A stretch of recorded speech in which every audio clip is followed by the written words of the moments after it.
Okay, what's up everybody? Welcome to my channel. You too can be great. Good evening. I just came back from work. I'm gonna make this video real quick to express my opinion. Somebody told me to go watch the interview that occurred, excuse me because I'm relaxed, I just got home, between Nick Cannon and Apryl Jones, to watch the interview and speak on it. So I watched and I'm gonna speak on it because I think that April's diagnosis is that this heifer is willfully ignorant.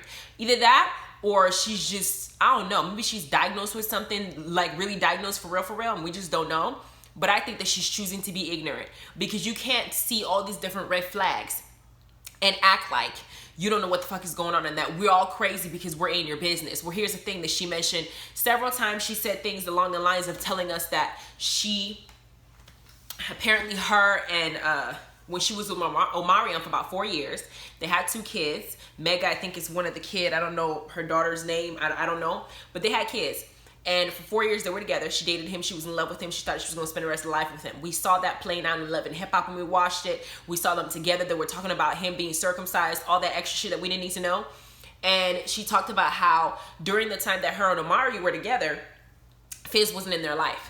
That they had grown up together, hence the B2K group that they created. But after that, they weren't friends in the sense that they didn't hang out together. He didn't talk to her about him. They didn't spend time. They didn't come to the same house. And so when they broke up and she ends up going to Fizz, that she don't think that it's a problem. And she don't see the issue because they weren't friends. Bitch, bye.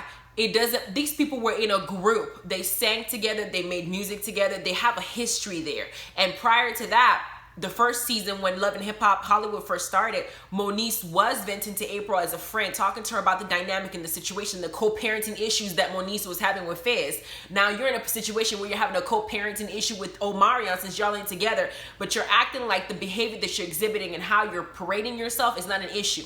You started this relationship by hiding it. Then you ended with lying about it. And then when everybody found out about it and are giving you the same response that we're all gonna give you, that this is too close to home.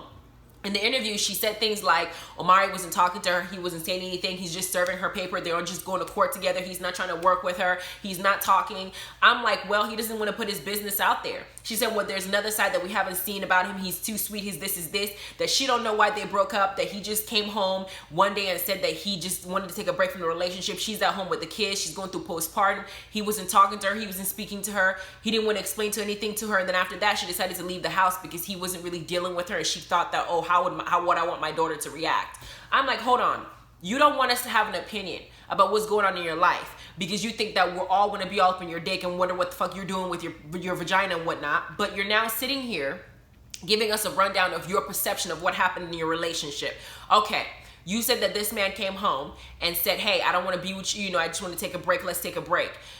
I am in a relationship myself and I've had several relationships. I know that when somebody comes and says that I want to take a break and they cut you off completely and don't want to talk to you, which has happened as well, there's 2 reasons for that. One is they're going through something and they want to get through it and they just don't want you to be involved. They just need that time to get through it. Or there's something that has been transpiring in that relationship that they've been trying to get over. It's been miserable and now they feel like having a conversation with you, it just will not even fix the issue. So they're trying to figure out a way to make a break without hurting your feelings or breaking you down to the white meat. So they choose to take a break and move forward.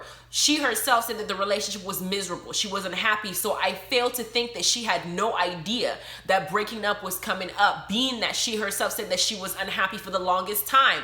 You know what transpired, what you guys discussed. You know that you guys were on the same page. You know that you guys weren't seeing eye to eye. And if it persists, the ending, you know, the end game is breaking up. Y'all weren't married. So it's easy for you guys to make that split without having a huge problem because you chose to have kids without being married. You do that understanding that the relationship can end at any time and you have to be prepared because you can't control what happens in the future.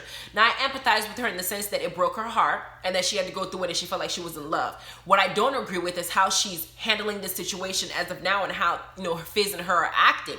I don't care if they end up together, you know, if they're dating, they're doing whatever. This is what they say makes them happy, so be it. Nobody gives a damn. But don't get, you know, have an attitude or have this facade that everybody else is all in your business and they always want to know what April's doing. You're doing interviews and you're telling us your shit, so we're gonna have an opinion about it. And right now you look crazy because you won't shut the hell up and you keep talking about it, and the way that you keep comparing their dicks. Oh, Fizz is the best I've had, and I'm not speaking about the size, I'm just speaking about the connection. He's my best friend, and you're over here dogging out Moniece and acting like she's losing her mind by feeling some type of way on her, the father of her baby, who she's trying to co-parent with, as you're trying to co-parent with the father of your child.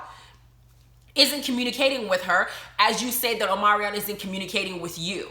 It's like, I'm listening to you talk, I'm listening to the interview, Nick is trying to get her to see the light and get her to kind of understand the other side of the coin, what it looks like when she's like, well, Omari, whenever I see him, he doesn't talk to me, he's just mean to me.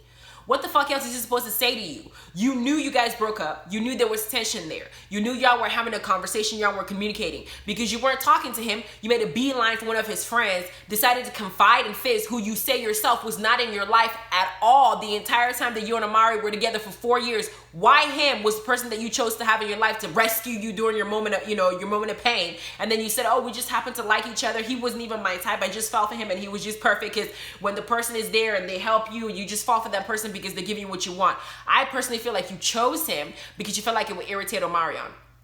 And it will irritate him so much that you'll get a reaction out of him. You get a conversation out of him. You get something out of him other than the silence that he's continued to give you outside of you being in court with him.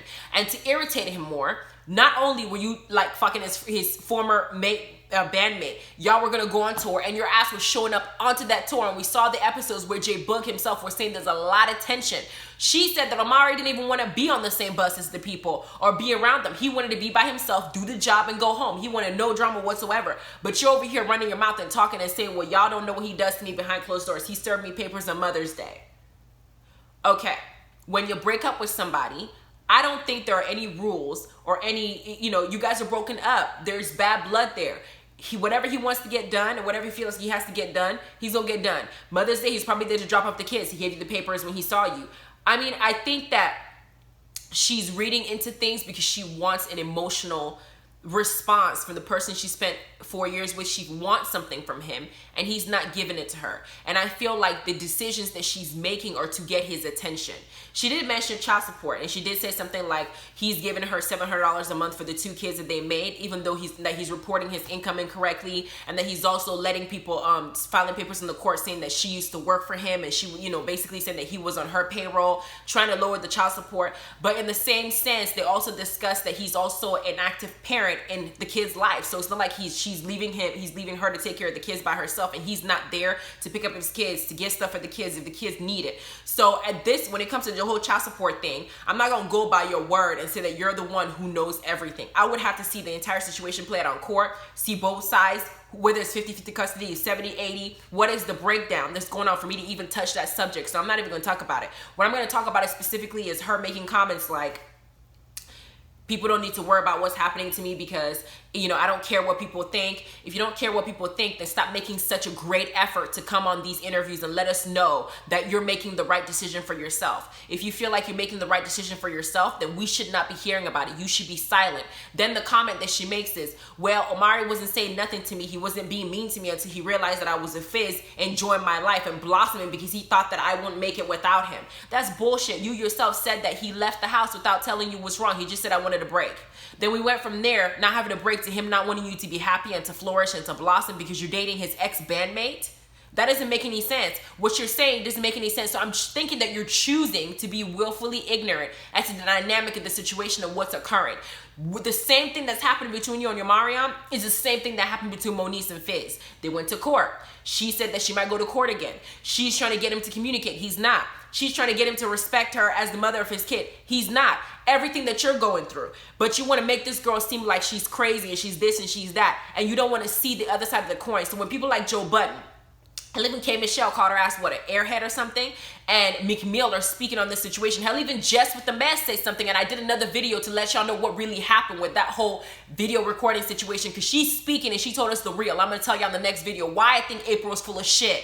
Because I think that you're doing this primarily to piss off Omarion. You happen to do this, go and align yourself with Fizz, knowing that that's the closest person you get to, because Fizz thirsty ass would date anybody, even if it pisses off his baby mom. So she made a beeline for him, saying, oh, we're friends for 2 years, we don't have any feelings for each other. You did that to piss him off. And then maybe you grew to love Fizz because you realized Fizz wasn't this jackass person and he's around your kids and your kids get along. You fell for the person who was there for you in your hardest moments, and I don't see this situation lasting because I think you're still hurting. When the hurt is gone and you've gotten over this completely and you stop going on these little interviews telling us all your business and then some, bringing paperwork for us to read, Omarion tell you that he's sorry if he ever hurt you, all this extra stuff that you're feeling that you're still very emotional about, and you're on TV telling us how much you're hurt and how you were 100 pounds and how your tears were hurt and all that.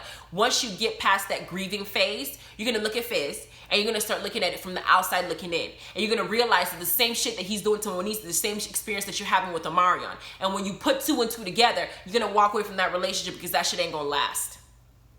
Okay? For right now, Fizz is your outlet. He's your outlet, the person that you're going to hang on to because he makes life easier for you.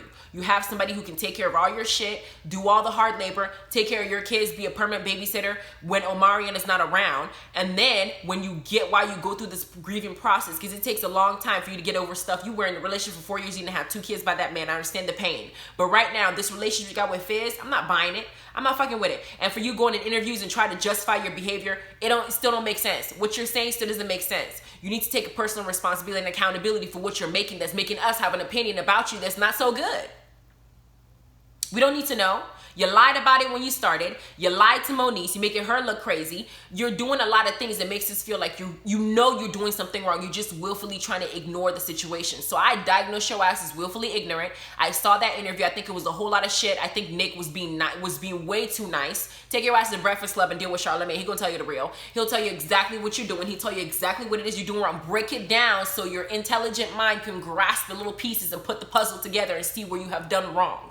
Does that mean that you can't love this man and be with him for the duration of the time your relationship is going to be? Because she did say in that interview, y'all, that she's not going to speak on the relationship with Fizz with longevity. She don't even know if it's going to last. So that just tells me that you're well aware of what's going on. You just need your time to process. And Fizz, you're going to look like a sucker when this blows up in your face, boo. You are. So anyway, don't forget to like and subscribe, ring the notification bell so you can get tea when I post it. Let me know how y'all feel about this dynamic and what's going on, because I think it's a hot ass mess. Go ahead and check out the Jess with the Mess video, because I'm gonna tell you exactly how she said what happened with her and the whole Monique situation. Tell y'all the truth, because April's full of shit in that one too, and she tried to play us like we dumb. So let us know, and I'll talk to you guys later. Bye.